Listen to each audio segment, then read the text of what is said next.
The tropics are really starting to heat up as the month of July looks very interesting.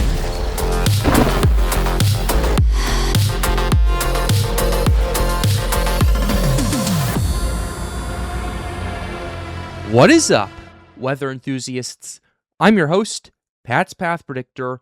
Let's get right into the weather. Alright, so here's the situation we have for you, ladies and gentlemen. We have quite a bit to discuss with you with the tropics for today. We're going to be talking about a few areas that I'm kind of interested in. We're looking at our subtropic threat again. We're also going to be watching another area that I'm kind of paying attention to according to some of the European ensembles, and we'll be talking more about conditions and that general what now. So with that being said, we're going to go ahead and dive right into it right here. Starting off, we have our European ensembles pulled up for you guys right here. There are two spots today that I want to pay attention to. First one is obviously the area in the northern tropical and subtropical Atlantic over here. And the other area I'm watching is actually the western part of the main development region over here, because the European has been picking up on a few ensembles right here that might make things a little interesting. How realistic is it? We're not 100% sure. That's what we're going to find out. So with that being said, let's go ahead and get started right here. We are 5 days out at this current point in time. Let's go ahead and shift out to about 24 hours out for the night of July 7th across the region. So here's the situation. We have this area over here in parts of the subtropical and northern tropical Atlantic off just south of Bermuda with this one over here. And you have this area over here that I'm hovering my cursor at in the main development region off the coast of French Guiana over here. So these are our two areas we're paying attention to. All these remain relatively weak. They start off relatively weak. That's to be expected. But as we go ahead and go out another I'd say 36 hours or so, things are definitely it's basically by that point things are getting a little not necessarily as interesting. It's pretty much relatively short-lived, but it's this peak right here that does intrigue me. It's not necessarily very strong or anything like that, but you are seeing a few more ensembles popping up over here in the western MDR along the intertropical convergence zone. This singular ensemble of 1,002 millibars definitely is interesting for sure. Not a lot of ensembles. About 6 of the Europeans 30 are forecasting much going on over here, and a lot less in other parts of the main development region. But definitely, I am watching this just for the sake of argument, going, okay, I want to see how realistic it is, and I want to look at the conditions anyway. So let's just play with this real quickly and kind of give a rundown on how realistic it is. But in other areas that we're seeing over here, things get more interesting. You have more ensembles picking up over here off in the subtropical Atlantic, and then you have another bulk of area of ensembles coming off the coast of the Carolinas, moving into the loop current in the Gulf Stream, rather, not the loop current, that is in the Gulf, but the Gulf Stream over here, and then starting to move more so to the east-northeast, I would say. So it's definitely something that we're going to want to watch and pay attention to over here as we go ahead and go another 24 hours out. It does start to strengthen up a little bit more. The power numbers definitely start to pique up my interest a little bit more as well. My main question here is this going to be a mid-latitude cyclone or is this going to be tropical? And that we will go ahead and go over in the operational when we get there in just a couple of minutes.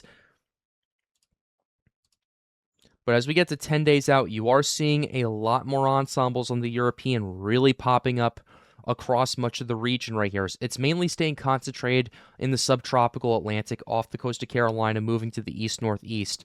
But you are noticing more ensembles picking up over in this part of the Atlantic basin and over here more so in the warmer-ish areas that are in with the anomalies in the subtropical Atlantic.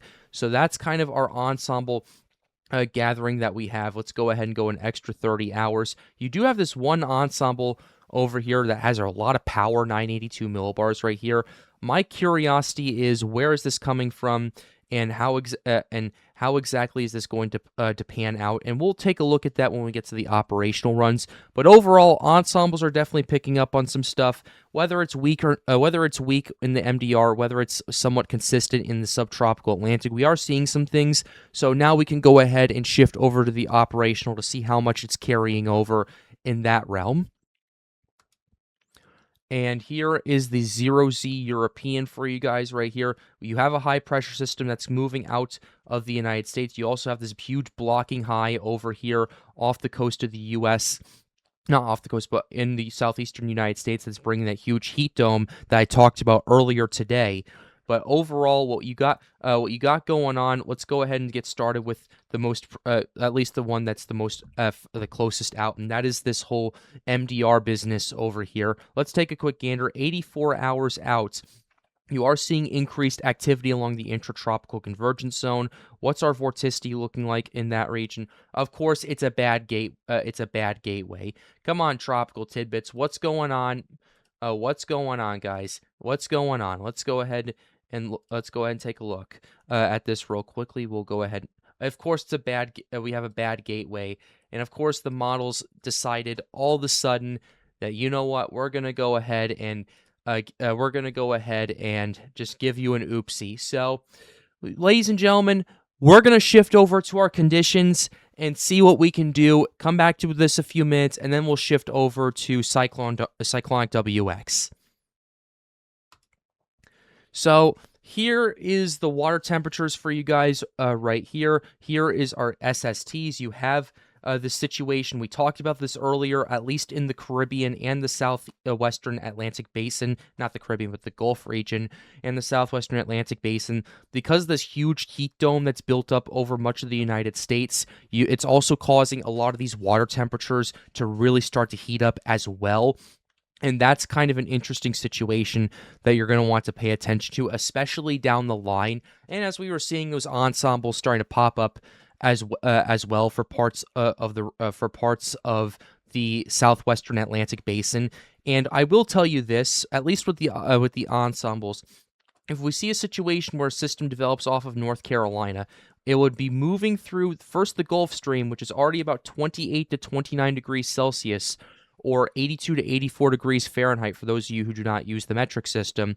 And then after that, it moves into cooler waters, significantly cooler waters, around 25 to 26 degrees Celsius over here. So you're kind of in that borderline, maybe not stance of development. And another thing I do want to note too is because you have the Gulf Stream really starting to whip up and really starting to move into parts of the subtropical Atlantic. And those warmer waters are moving further and further and further up to the north and out of the tropics as well.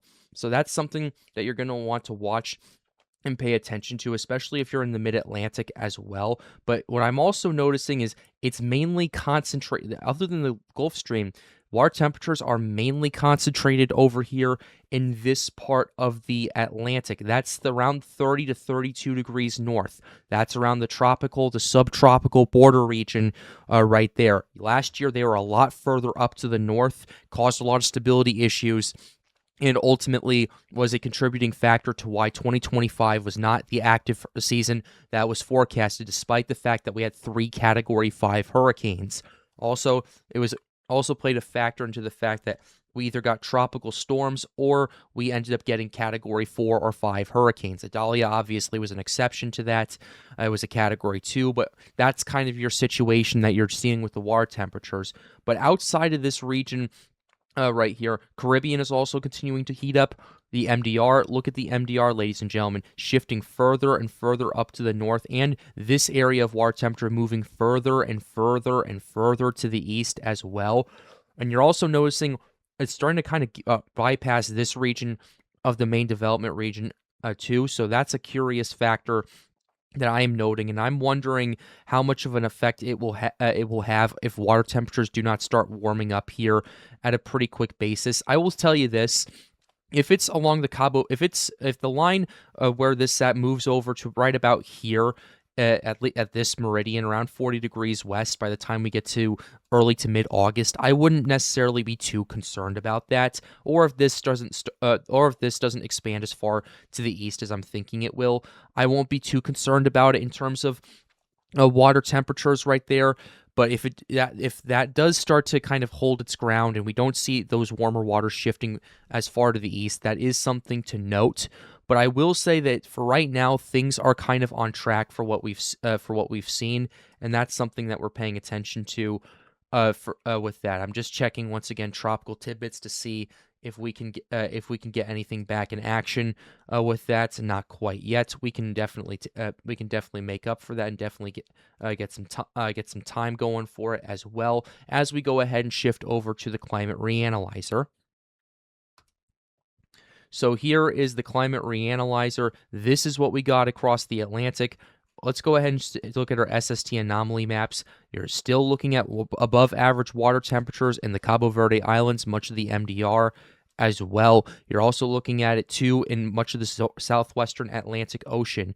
You're going to want to keep a very close eye on that and see how things will continue to persist over there. You are seeing some anomalies starting to creep into the central subtropical Atlantic as well. Those have mainly stayed there, but a lot of the cooler anomalies have mainly stayed also in the parts of the western Atlantic, subtropical Atlantic, which is kind of keeping those warm waters kind of consolidated and condensed down in that part of the Atlantic as well, and that's going to contribute to potentially some more instability across much of the tropics. So that's what we're looking at in terms of the climate reanalyzer.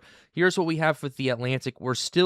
I think we're just above the 2025 levels right here. It has started to kind of come down a little bit, and as the 2025 numbers start surging up a bit more, as we especially get to the next couple of weeks of July, that'll be something that we're going to want to pay attention to. But also, let's go ahead and look at a few other areas I'm paying attention to. Let's start with the Gulf region. Gulf region, like we talked about this earlier today, been surging the last 10 days. We went from about 28.3 degrees Celsius to about 29.4. That is a pretty considerable surge right here. That's a surge of about 1.4 to 1.5 degrees Celsius, which is about 2.7 degrees Fahrenheit or so in the span of 2 weeks. That is a pretty considerable surge for the Gulf, and if that continues, especially with that heat dome over the next 3 or 4 days, that's going to be interesting to see how it matches up with areas around 2023 or 2024. We peaked in 2023 around the second week of August around 31.2 degrees Celsius. What were we at 2024? About 30.2. 2025, we peaked around 30.8. Let's see if we're going to get into that range or not over there this year. Let's go ahead and look at the Gulf of Maine. This is going to be very critical in terms of how this much stability we're going to have. Definitely was around the average range, but then it surged to above average once again in that region. What are we looking at in the main development region? MDR has started to surge a little bit the last couple of days, from 26.9 to 27.1 or so if you round that up. So that's about a difference of, I'd say, about 0.3 degrees Fahrenheit for right there. And this may not seem like much to you guys. That doesn't seem like a big difference. That's pretty much the difference between the temperature in my room that switches from one decimal to another. But for a synoptic region like the main development region, that is, especially over a 2-day period, a pretty significant jump as water temperatures continue to surge across much of the Cabo Verde Islands. They start to surge across much of the MDR and in the Caribbean as well. And those are all things that we're going to want to pay attention to moving forward. But let's go ahead now and show the ocean heat content. Here is our OHC, ladies and gentlemen. OHC has continued to be a very big concern. Look at where we're at in the Caribbean. We're seeing very consistent areas of 150 plus OHC in a lot of these areas. That is a bit of a concern for me. I will tell you this. I want to look at where we were at a year ago. Let's go to 2025 just for comparison. Let's go ahead and submit this, and let's go ahead and jump to July 2nd, 2025. this is where we were about a year ago today. It was mainly you had a situation, you had the waters over here in the Atlantic Basin really pushing up with those warm waters in the subtropics. You had the MDR over here kind of being the MDR, kind of lagging behind, but the Caribbean was definitely pushing up. But it wasn't as big as what we were seeing a couple years prior, where you had all these 175 plus OHC areas. You're seeing about 125 or so, mainly consistent around this area and mainly concentrated in the Gulf and the Caribbean. What are we seeing in 2026, ladies and gentlemen? Well, let's go ahead and compare and contrast. Boom. More OHC. And the thing is, too, is this isn't like more OHC that's widespread across the Atlantic. This is more OHC concentrated in the tropical Atlantic. The tropics in general have been heating up at a pretty fast rate this year. The subtropics, because of how cold it was last winter, have lagged very far behind, and it's allowed for a pretty significant temperature gradient to emerge, and it also is allowed for a pretty significant ocean heat content gradient to grow as well around, I'd say, the 30 to 32 degree north latitude. And what we're seeing with this is we're seeing far less stability problems this year than we are last year. I don't know how much that's going to make up for the huge El Nino that we have going on, and we'll be talking about that later this week. But overall, what we're seeing with this, ladies and gentlemen, is we're seeing a lot more OHC, a lot more concentrated in parts of the Gulf Stream over here, in parts of the Loop Current. The Caribbean's starting to surge even more. Looking at Hispaniola, you're looking at 100 plus OHC off the coast over there. Things are starting to get very interesting, and the OHC that's in the southwestern Atlantic really has started to go up. We're looking at 75 to 100 OHC now. Just a month ago, we were looking at 50 at most. Now we're seeing pretty much a double to triple types OHC situation compared to what we were seeing just a month ago. If anything does develop, I would say the best chance for it to get its act together, given all the conditions we have with the shear and all that stuff, would probably be in the southwestern Atlantic Basin.